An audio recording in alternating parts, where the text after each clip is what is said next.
সম্মানিত গাইস, আসসালামু আলাইকুম ওয়া রাহমাতুল্লাহি ওয়া বারাকাতুহু। এই মুহূর্তে আছি আমি সুনামগঞ্জ জেলার ধর্মপাশা উপজেলার মধুপুর ঘাটে। আমি পাই বলে সখী ভালোবাসা খারে বলে।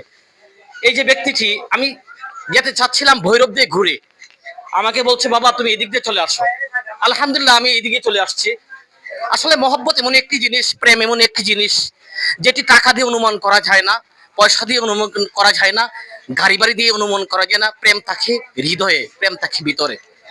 আমি খুশি, আমি আনন্দিত। আল্লাহ তাআলা আমার এই ভাইদেরকে আমি ধন্যবাদ জানাচ্ছি এবং তার সঙ্গে দেশবাসীকে পবিত্র ঈদুল আজহার আন্তরিক প্রীতি, শুভেচ্ছা ও ভালোবাসা, প্রাণ ঢালা ভালোবাসা জানাচ্ছি। দেশ ও বিদেশে যে যেখানে আছেন সবাই এসে Akbar Qureshi Facebook page, YouTube channel, Facebook আমার সাথেই থাকবেন। বেশি বেশি লাইক, কমেন্ট, শেয়ার করবেন।